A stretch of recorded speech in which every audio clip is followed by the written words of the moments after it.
Hello दोस्तों, स्वागत है आपका हमारे यूट्यूब चैनल याहू बाबा पे। ये हमारा पीएचपी कोर्स से रिलेटेड 46 ट्यूटोरियल है और इस कोर्स में आप पीएचपी एरे के की फंक्शन सीखने वाले हैं। यहाँ देखिए, यहाँ पर हमारे पास पीएचपी में एरे की के 5 अलग अलग तरीके के फंक्शंस हैं। जो इसमें सबसे पहला फंक्शन है एरे की, ये बेसिकली हमारे को एरेस की सारी की रिटर्न कर देता है एक नए एरे में। उसके बाद जो हमारा फंक्शन है एरे की फर्स्ट, ये हमारे को एरे की पहली की रिटर्न करता है, मतलब कि फर्स्ट की।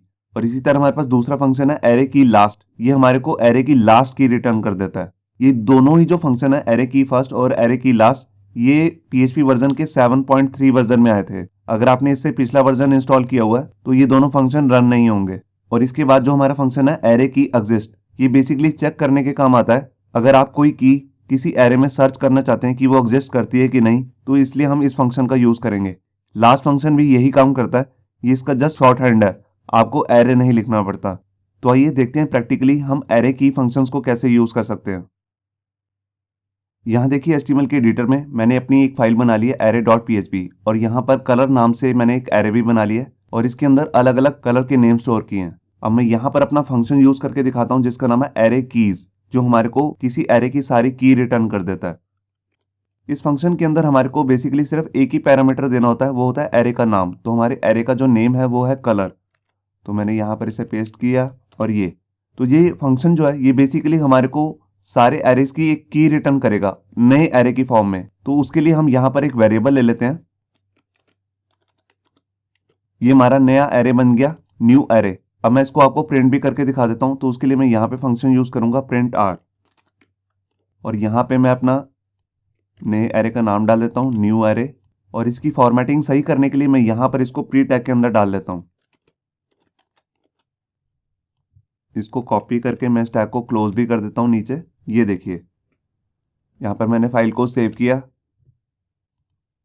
और ये देखिए हमारे पास एक नया एरे बन चुका है और इसके अंदर सारी कीज आ रही हैं। देख रहे हैं आप, वो 0, 1, 2 और 3।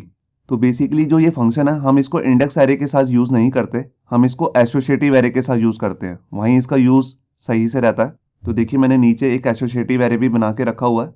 मैं इसको यहाँ से कट कर लेता हूँ और यहाँ पर जो हमारा ये एरे आ रहा था इसको रिप्लेस कर देता हूँ। ये देखिए, अब यहाँ पर जितनी भी वैल्यूज आ रही हैं रेड, ग्रीन, ब्लू, इनको सबको मैंने एक की भी दिया है, फर्स्ट, सेकंड, थर्ड और फोर्थ। अब देखिए, अब मैं इस फाइल को सेव करता हूँ और यहाँ देखिए एक नया एरे बन गया जो कि सारी कीज से रिलेटेड है। देखिए, फर्स्ट, सेकंड, थर्ड, फोर्थ, ये सारी एक नई एरे में वैल्यूज आ चुकी हैं। तो ये हमारा फंक्शन का काम होता है एरे की का। ये हमारे को सारी कीज निकाल के दे देता है और उसका एक नया एरे बना देता है। अब मैं आपको दूसरा फंक्शन दिखाता हूँ जिसका नाम है एरे की फर्स्ट। जैसा कि मैंने आपको बताया कि ये फंक्शन जो है ये PHP 7.3 वर्जन में आया है, तो उससे पुराने वाले वर्जन में रन नहीं होगा। तो मैंने तो ऑलरेडी इंस्टॉल किया हुआ है लेटेस्ट वर्जन। मैंने फाइल को सेव किया और ये देखिए हमारी जो पहली की थी वो थी फर्स्ट, उसने इसे रिटर्न कर दिया यहाँ पर। ये देखिए, ये फर्स्ट। बिल्कुल इसी से रिलेटेड एक दूसरा फंक्शन भी है जिसका नाम है एरे की लास्ट। यहाँ पे मैंने फाइल को सेव किया और ये देखिए लास्ट जो की थी वो थी फोर्थ, तो इसने उसको रिटर्न कर दिया एक नए एरे की फॉर्म में। अब मैं आपको दिखाता हूँ फोर्थ फंक्शन जिसका नाम है एरे की एग्जिस्ट। ये बेसिकली हमारे को दो ही वैल्यू रिटर्न करता है, 0 या 1। ये 0 और 1 किस हिसाब से निकालता है, जो हम इसके अंदर सर्च करना चाहते हैं। तो एरे के अंदर अगर हमने कुछ सर्च करना है तो हमें इसके अंदर दो पैरामीटर देने पड़ते हैं। तो सबसे जो पहला पैरामीटर होता है वो होता है की, जो हमें सर्च करनी है। तो देखिए, जैसे मैं इसके अंदर सर्च करना चाहता हूँ थर्ड नाम की। और जो दूसरा पैरामीटर होता है वो होता है एरे का नाम, तो हमें उसको कॉमा डाल के यहाँ पे देना है। तो देखिए, मैंने फाइल को सेव किया और देखिए यहाँ पर आ गया 1, क्योंकि इसको थर्ड नाम की जो की है वो इस एरे में मिल चुकी है। आप यहाँ पे देख रहे हैं, यहाँ पे हमने यूज भी किया थर्ड की। अब मैं इसके अंदर कोई ऐसी की ढूंढता हूँ जो इसके अंदर है ही नहीं।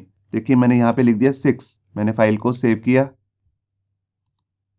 और देखिए यहाँ पर कुछ भी प्रिंट नहीं हुआ। इसका मतलब क्या है कि इसको वो की नहीं मिली जो हमने इसमें ढूंढी थी। हम इसी फंक्शन का शॉर्ट हैंड भी यूज कर सकते हैं जो नया आया 7.3 वर्जन में। उसके लिए हमें सिंपल लिखना पड़ता है की एग्जिस्ट। हमें उससे पहले एरे लिखने की जरूरत नहीं है, एरे अंडरस्कोर, ये भी वही काम करेगा। मैं इसमें कोई नई की ढूंढता हूँ। देखिए, जैसे मैंने यहाँ पर ढूंढ ली सेकेंड, ये भी हमारे को 0 या 1 ही रिटर्न करता है। मैंने फाइल को सेव किया और ये देखिए यहाँ पर आ गया 1, क्योंकि यहाँ पर सेकेंड नाम की एग्जिस्ट कर रही है। अब मैं आपको दिखाता हूँ कि की एग्जिस्ट नाम के फंक्शन को हम कैसे रियल लाइफ में यूज करते हैं। इसको बेसिकली हम इफ कंडीशंस के साथ यूज करते हैं। तो देखिए यहाँ पर मैं एक नीचे इसको रिमूव करके यहाँ पे एक इफ कंडीशन बना लेता हूँ और यहाँ पर इसका एल्स पार्ट भी बना लेता हूँ। ये देखिए, अब इसके अंदर मैं ये जो हमारी वैल्यू है, जो वेरिएबल है, इसको मैं यहाँ पे पेस्ट कर दिया। अगर इसके अंदर वैल्यू 1 आएगी तो ये इफ की कंडीशन ट्रू मानी जाएगी और यहाँ पर अंदर आ जाएगी। और अगर ये कंडीशन फॉल्स हो जाती है, अगर इसमें वैल्यू 0 आ जाएगी तो ये फॉल्स हो जाएगी, तो उस केस में ये एल्स पार्ट में आ जाएगा यहाँ पे। तो उन दोनों के लिए मैं अलग अलग मैसेज यहाँ पे प्रिंट करा लेता हूँ। यहाँ पे मैंने लिख दिया की एग्जिस्ट, ये मेरा एक मैसेज हो गया। और यहाँ पर मैं दूसरा मैसेज डिस्प्ले करा देता हूँ, की डज नॉट एग्जिस्ट। ये देखिए, तो मैंने फाइल को सेव किया और ये देखिए यहाँ पे मैसेज आ गया की एग्जिस्ट, क्योंकि यहाँ पर हमने जो वैल्यू ढूंढी है वो है सेकंड जो है एग्जिस्ट कर रही है इस एरे के अंदर, यहाँ देख सकते हैं आप। अब मैं इसके अंदर कोई ऐसी वैल्यू ढूंढता हूँ जो नहीं है, जैसे मान लीजिए 6 या 7। मैंने फाइल को सेव किया तो देखिए यहाँ पे मैसेज आ गया की डज नॉट एग्जिस्ट, क्योंकि ये की जो है 6 नाम की इस एरे में एग्जिस्ट नहीं कर रही है। तो ये थे बेसिकली हमारे पास एरे की के फंक्शंस जो हमने इस वीडियो में सीखे हैं। इससे नेक्स्ट वीडियो में हम सीखने वाले हैं एरे इंटरसेक्ट नाम के फंक्शंस, तो वो वीडियो देखना मत भूलिए। होप सो आपको ये हमारा वीडियो ट्यूटोरियल अच्छा लगा होगा। अगर अच्छा लगा है तो वीडियो को प्लीज़ लाइक करना मत भूलिए। अगर आप ऐसे ही रेगुलर अपडेट चाहते हैं तो हमारे चैनल याहू बाबा को सब्सक्राइब करना मत भूलिए। Thank you.